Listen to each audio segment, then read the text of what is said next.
Well, since the president called her a traitor, I'm not quite sure he thinks they're on the same team. And she, I don't know if it was meant that way, but she implied to me that Trump was somehow implicated in these Epstein files, these secret files that Trump had said before, oh no, we will release them. Then he said we shouldn't release them. And now he's just said they will be released. What is the story there? What's been the hold up? You know, this is an issue that truly confounds me. So I had on my show Alan Dershowitz.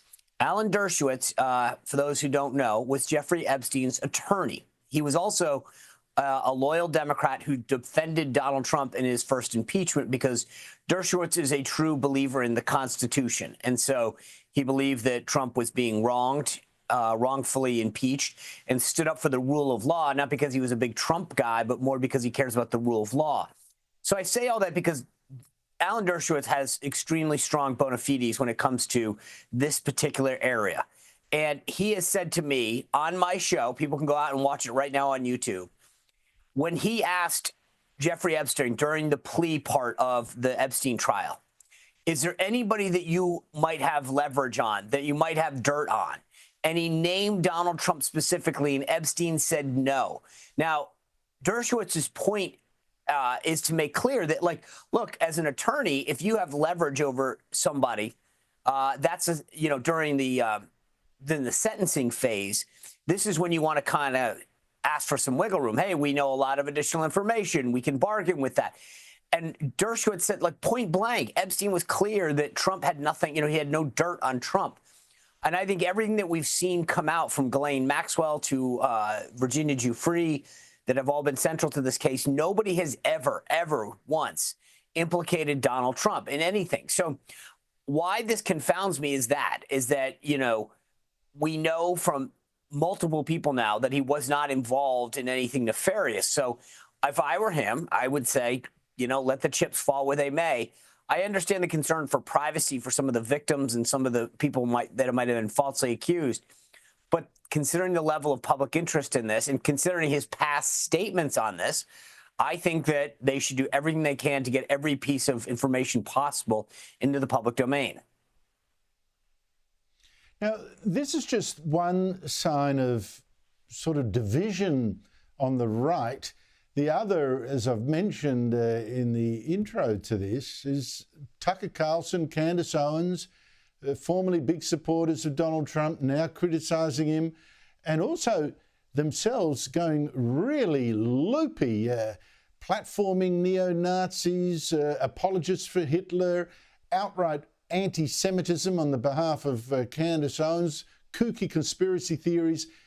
What effect are they having on the Republican Party, given that Tucker Carlson in particular was so central to some of the election campaign rallies, et cetera, of Donald Trump last year?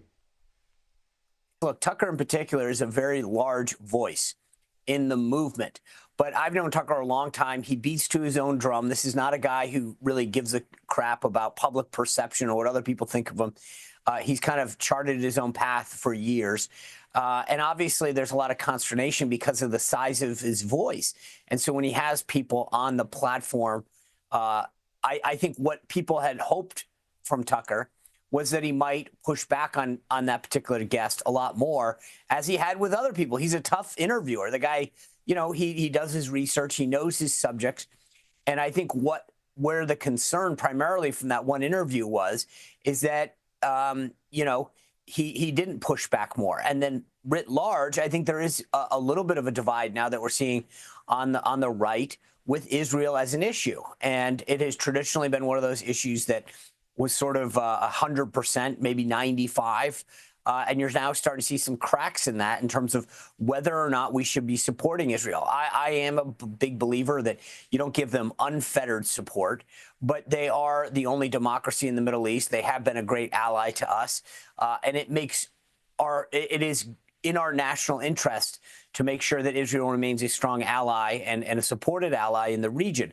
So I look at Israel not just, in terms of the keeper of so many holy sites, not only the only democracy there, but sort of a foothold for us in a very otherwise precarious area of the world. So I think you hear people like Tucker talk about questioning our need to support Israel, and that does divide a lot of people. Well, it wasn't just that outright neo-Nazi Nick Fuentes that didn't get pushback from Tucker Carlson. Vladimir Putin didn't get pushback from Tucker Carlson. Qatar didn't get pushback from Tucker Carlson. There's a disturbing pattern going on here. Sean Spicer, I can't go before I congratulate you on a milestone for your Sean Spicer show on Saturday. 30 million views on that day. Outstanding effort. Thank you so much indeed for your time. Always appreciate it. Thank you, Andrew.